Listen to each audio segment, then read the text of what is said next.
미가 6장 6절에서부터 8절까지입니다. 하나님께서 우리에게 원하시는 것. 지난 시간 미가서 6장 전반부 말씀을 통해서 하나님의 변론이라는 제목으로 말씀을 공부했습니다.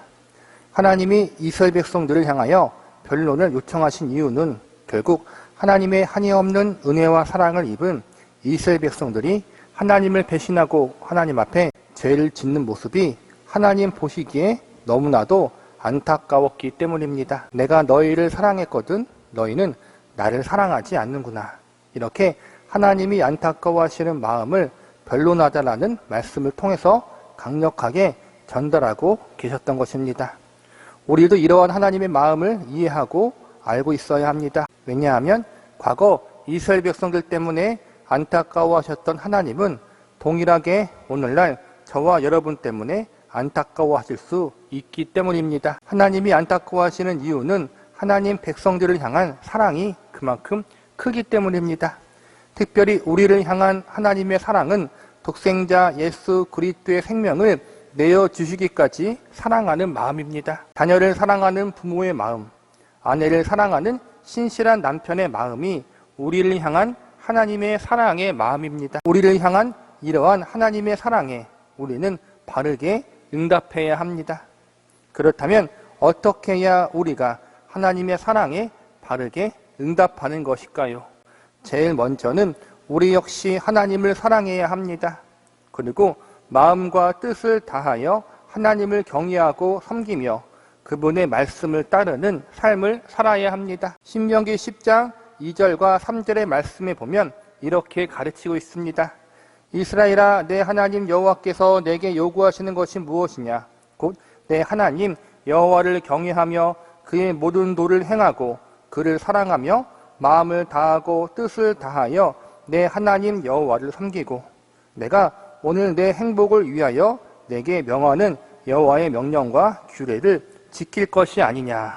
여기서 보니까 하나님을 사랑하는 것이 제일 중요하고 그 다음은 하나님을 사랑하는 것이 하나님 백성들의 삶 속에 나타나야 한다고 알려주고 있습니다.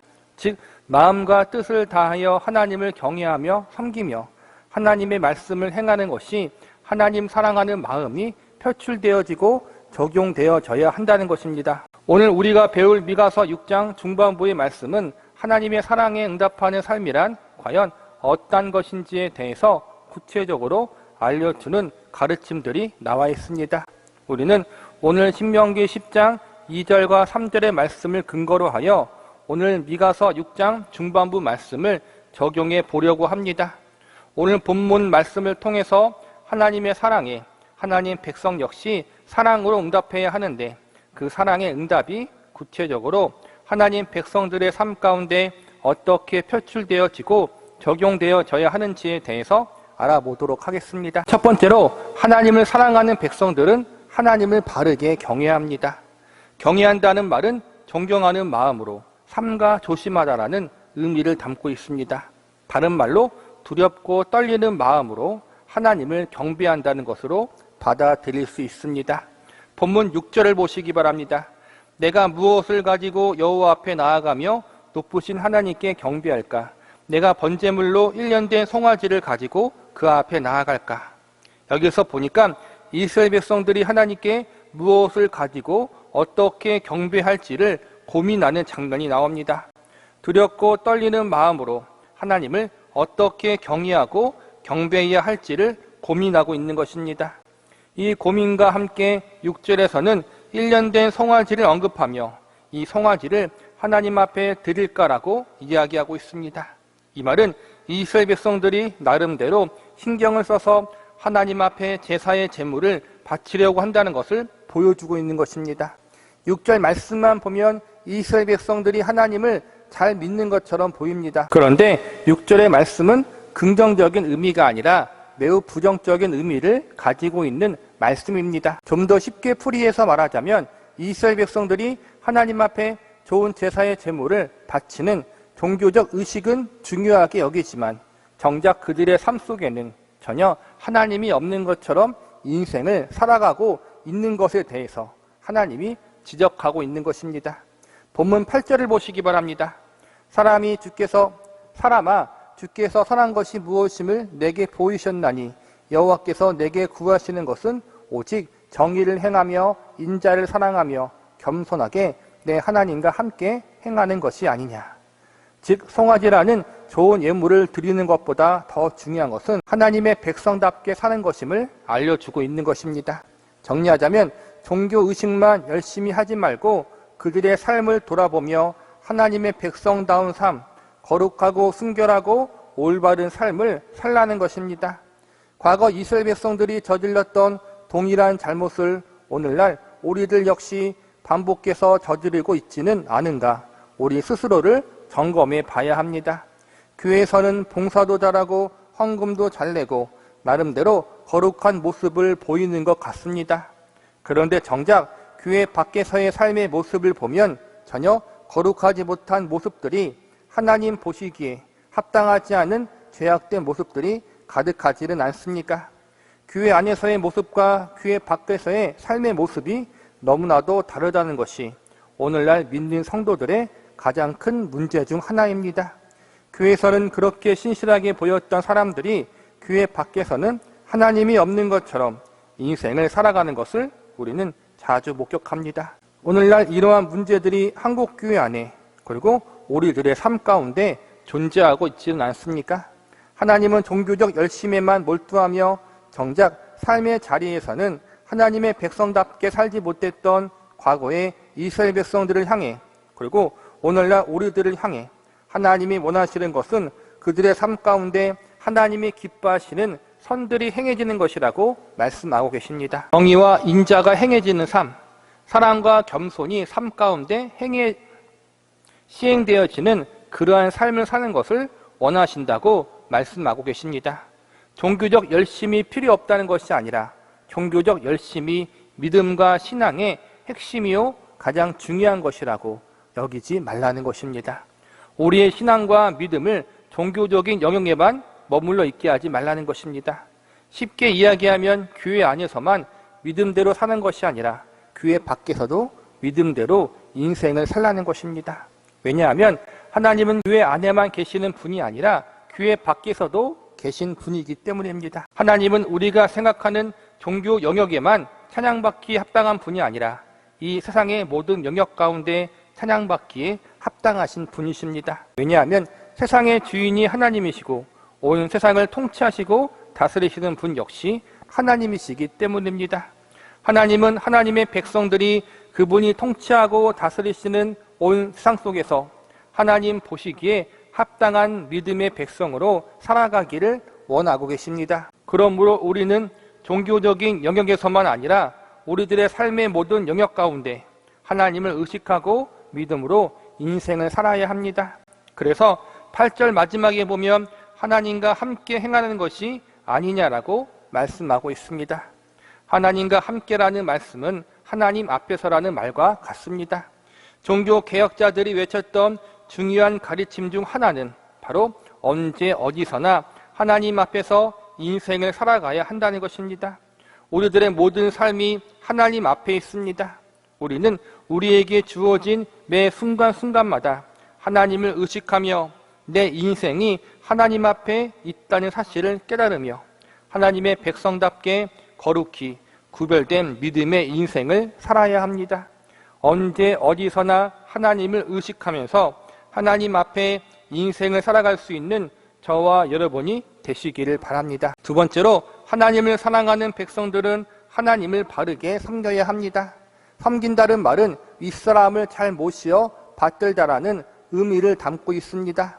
하나님을 경외하는 것이나 섬기는 것 모두 믿음의 대상이신 하나님에 대한 사람들의 올바른 태도를 강조하고 있는 말입니다. 본문 7절을 보시기 바랍니다. 여호와께서 천천의 수량이나 만만의 강물 같은 기름을 기뻐하실까? 내 허물을 위하여 내 맏아들, 내 영혼의 죄로 말미암아 내 몸의 열매를 드릴까? 이 말씀은 내가 섬기는 하나님을 위해서 셀 수 없이 많은 수량과 귀한 기름을 드리고 심지어 자신의 가장 귀한 자녀를 바치는 헌신을 드리고 싶다는 이스라엘 백성들의 고백을 이야기하고 있는 것입니다. 이 말씀 역시도 겉으로 보면 참으로 아름다운 신앙의 고백이요 멋있는 말씀 같지만 그 안으로 들여다보면 종교 의식만 중요하게 여기고 그들의 삶에는 전혀 하나님이 없는 죄악된 인생을 살고 있는 것을 하나님이 미가 선지자를 통해서 풍자한 내용이라고 할 수 있습니다. 즉 하나님의 성전에 가서 생명 바쳐 하나님을 섬길 것처럼 자신 있게 외치다가 정작 성전을 벗어나면 마치 아무 일도 없었다는 듯 죄악된 인생을 살아가는 이스라엘 백성들의 이중성을 고발하고 있는 것입니다. 조금 전에 생명 바쳐 하나님을 섬기겠다고 소리쳤던 그 행동들이 무색해질 정도로 성전 안에서의 삶과 성전 밖에서의 삶이 완전히 달랐다는 것입니다. 미가서 1장과 2장의 말씀에서 이스라엘 백성들이 우상 숭배의 범죄에 깊이 빠졌다고 말씀드렸습니다. 우상 숭배에 빠졌다는 것은 하나님을 아예 안 섬기는 상태를 이야기하는 것이 아니라 하나님도 섬기고 우상도 함께 섬겼다는 것을 의미하는 것입니다. 이스라엘 백성들은 역사 가운데 한 번도 하나님을 섬기지 않은 적이 없었습니다.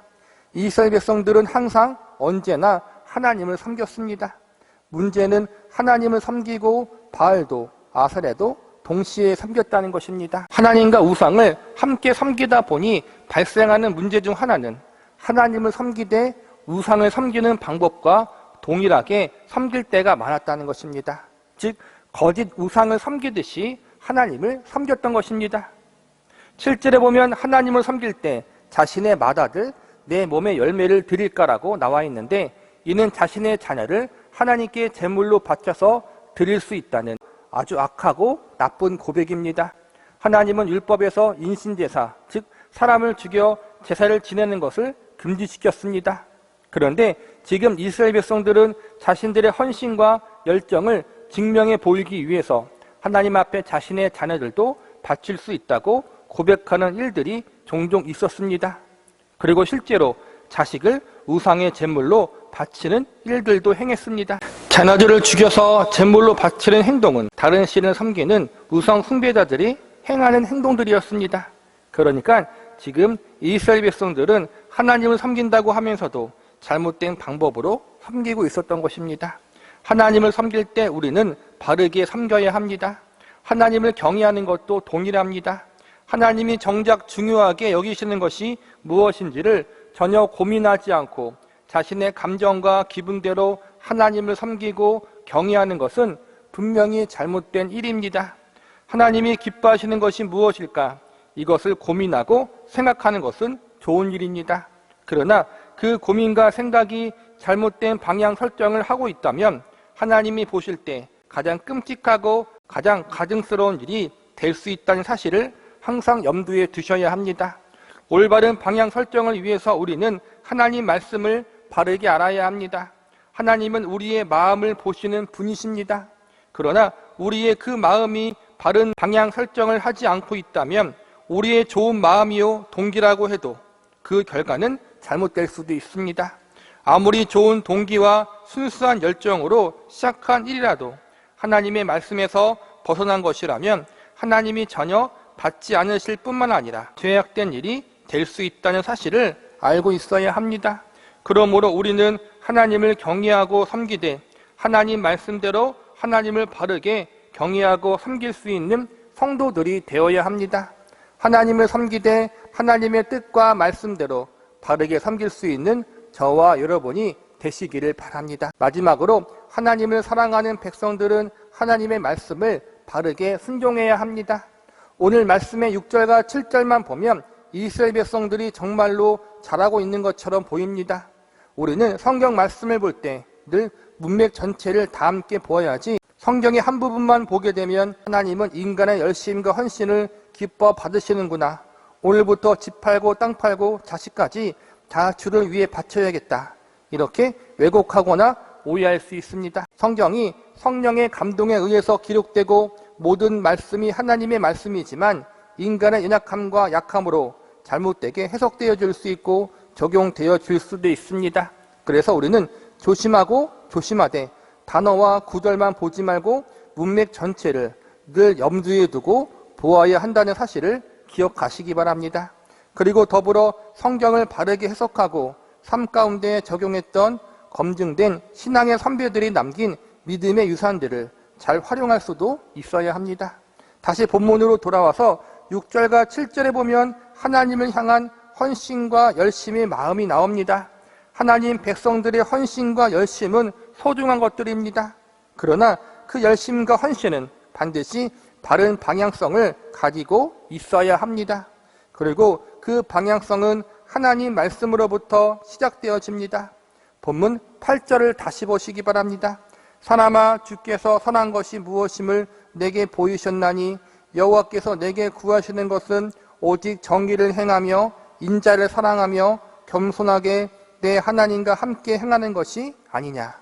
6절과 7절에서 하나님 앞에 어떠한 제물을 바쳐야 하나님이 기뻐할 것인지를 고민하는 이스라엘 백성들의 모습이 나와 있습니다. 그런데 8절에 보니까 하나님이 미가 선지자를 통해서 어떻게 말씀하십니까? 하나님이 선한 것이 무엇인지 너희에게 알려주셨다라고 말씀하신 다음 정의와 인자, 사랑과 겸손을 행하는 것이라고 알려주고 있습니다. 이 말을 정리하자면 하나님이 기뻐하시는 것은 하나님 앞에 선을 행하는 것이라는 것입니다. 그리고 선을 행하는 것은 정의와 인자, 사랑과 겸손을 행하는 것인데 이것은 전혀 새로운 것이 아니라 이미 하나님이 이스라엘 백성들에게 율법을 통해서 또한 선지자들을 통해서 다 알려주신 말씀이라는 것입니다. 즉 하나님께서 진정 원하시고 기뻐하시는 것은 하나님 백성들이 하나님이 이미 알려주신 말씀대로 살아가는 것이라고 알려주고 있는 것입니다. 즉 하나님 백성들을 향한 하나님의 뜻은 전혀 새로울 것이 없다는 것입니다. 새로운 말씀이 아니라 이미 알려주신 말씀 속에서 하나님 백성들을 향한 하나님의 뜻이 다 나와 있습니다. 오늘 이 말씀과 이 가르침은 과거 이스라엘 백성들에게만 해당되는 것이 아닙니다. 오늘의 이 가르침은 오늘날 저와 여러분을 향한 하나님의 교훈이요 메시지이기도 합니다. 우리는 우리의 열심과 헌신, 희생이 하나님이 기뻐하시고 받으시는 가장 중요한 요소라고 생각할 때가 많습니다. 그래서 자꾸 하나님을 위해서 무언가 그럴듯한 것을 내놓으려고 합니다. 물론 이러한 마음은 귀한 마음입니다. 그러나 우리는 방향 설정을 바르게 해야 합니다. 내 감정, 내 생각, 내 뜻을 근거로 하는 희생과 헌신은 하나님이 기뻐 받으시는 것이 아닙니다. 하나님이 기뻐 받으시는 것은 하나님 말씀대로 순종하며 믿음으로 인생을 살아가는 성도들의 모습입니다. 오늘날 하나님의 말씀은 기록된 성경 말씀을 가리키는 것입니다. 기도원장이나 능력 있는 목사나 사역자들이 기도해 주면서 말해주는 것이 하나님의 말씀이 아닙니다. 예언 기도를 받거나 신비한 계시의 말씀을 받는 것을 우리는 하나님의 말씀이라고 여기면 절대로 안 됩니다. 그러한 것들은 언제나 잘못될 수 있고 완전하지 않습니다. 가장 완전하고 최종적 권위를 가지고 있는 유일한 하나님의 말씀은 기록된 성경 말씀뿐입니다. 정의와 인자, 사랑과 겸손을 행하라는 것은 내 마음과 내 뜻대로 사는 삶이 아니라 하나님의 말씀대로 인생을 살아가는 모습을 대표하는 가르침으로 볼 수 있습니다. 물론 하나님 말씀대로 인생을 살아가는 것은 쉬운 일이 아닙니다. 우리는 언제나 죄와 타협하기를 본능적으로 원하고 있고 하나님의 뜻보다 내 뜻을 우선시하려는 죄악된 본성을 가지고 있습니다. 그러기에 우리는 철저하게 하나님을 의지하며 나아가야 합니다. 8절 마지막에 보면 내 하나님과 함께 행하는 것이 아니냐라고 나와 있는데 이 말씀은 하나님을 의식하며 하나님 앞에 인생을 살아가라는 의미를 가지고 있습니다. 그리고 동시에 하나님을 의지하며 하나님이 주신 은혜로 모든 일을 감당하라는 의미도 함께 가지고 있습니다.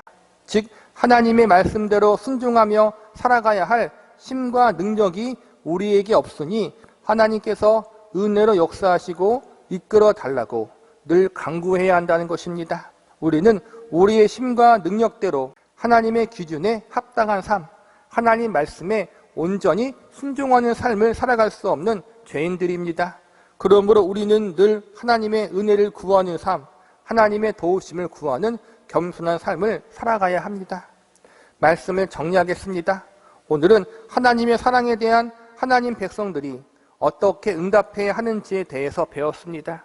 제일 먼저 모든 삶의 영역 가운데 하나님을 바르게 경외하고 경배하는 삶을 살아야 하고 자신의 생각과 감정대로가 아닌 하나님이 원하시고 기뻐하시는 방법대로 살아야 합니다. 무엇보다 하나님의 말씀이 기준이 되어 하나님 말씀대로 하나님을 경외하며 섬기며 그분을 사랑해야 합니다. 이 모든 말씀을 종합해서 정리하자면 하나님은 하나님 백성들에게 백성다움을 요구하신다는 것을 알 수 있습니다. 하나님의 요구는 조건이 아닙니다. 우리가 백성답게 살면 하나님이 사랑과 은혜를 내려주신다는 것이 아니라 이미 하나님의 한이 없는 사랑과 은혜를 입은 자들이기 때문에 그 은혜와 사랑을 입은 자답게 행동하고 살아갈 것을 요구하시는 것입니다. 하나님의 백성답게 하나님의 은혜와 사랑을 입은 자답게 행동하고 살아가는 것은 결국 하나님이 가장 기뻐하시는 것은 우리 자신의 성숙한 모습임을 알려주고 있는 것입니다. 아버지의 기쁨은 자녀들이 바르게 자라나고 성장하는 것입니다. 하나님도 동일합니다. 우리는 하나님을 단순히 창조주로만 믿는 것이 아니라 우리의 아버지로 믿습니다. 창조주 하나님, 이스라엘의 하나님이 우리의 아버지임을 우리는 믿습니다. 그 하나님은 우리에게 오늘날 하나님 보시기에 합당한 백성과 자녀로 자라나고 성장하기를 기대하고 계십니다. 로마서 8장 29절과 30절의 말씀을 제가 읽어드리고 설교를 끝마치도록 하겠습니다. 하나님이 미리 아신 자들을 또한 그 아들의 형상을 본받게 하기 위하여 미리 정하셨으니 이는 그로 많은 형제 중에서 맏아들이 되게 하려 하심이라. 또한 미리 정하신 그들을 부르시고 부르신 그들을 의롭다 하시고 의롭다 하신 그들을 또한 영화롭게 하셨느니라. 이 말씀은 구원과 성화를 이야기할 때 자주 언급되는 성경 구절입니다. 미리 정하시고 부르셨다는 것은 택하신 성도들을 향한 하나님의 구원의 계획이 태초부터 계획되어 있다는 것을 알려주는 말씀이고, 의롭다 하신다는 것은 하나님의 구원의 역사를 이야기하는 것이며, 영화롭게 하셨다는 것은 구원받은 성도를 영화로운 존재로 만들어 가시는 성화의 과정을 하나님이 주도권을 가지시고 행하신다는 것을 의미하는 성경 구절입니다. 이 말씀에서 중요한 핵심은 구원이 끝이 아니라 시작이라는 것입니다. 하나님이 사람을 구원하신 이후에 그들을 성화시키고 영화롭게 만들어가는 작업을 하신다는 것입니다. 즉 하나님은 택하시고 부르신 하나님의 백성과 자녀들을 하나님 보시기에 합당한 존재, 성숙한 존재, 성화된 존재로 만드시는 작업을 행하신다는 것입니다. 성화되었기 때문에 구원받을 만한 조건을 충족했기 때문에 우리를 택하시어 부르신 것은 아닙니다. 우리가 아직 죄인 되었을 때 하나님은 우리를 사랑하사 우리를 부르셨습니다. 우리가 하나님의 백성과 자녀로 부름받았기 때문에 하나님은 우리에게 성숙과 성화를 요구하시는 것입니다. 하나님이 이스라엘 백성들에게 원하시는 것도 결국 그들이 하나님을 바르게 알고 바르게 믿는 성숙한 하나님의 백성으로 세워지는 것입니다. 우리 역시 동일합니다. 우리를 향한 하나님의 기대와 뜻대로 우리가 하나님의 형상과 예수 그리스도의 장성한 분량에 이르는 존재로 우뚝 서는 은혜가 있기를, 또한 하나님의 백성과 자녀답게 자라나고 성장할 수 있는 은혜가 있기를 간절히 기도합니다.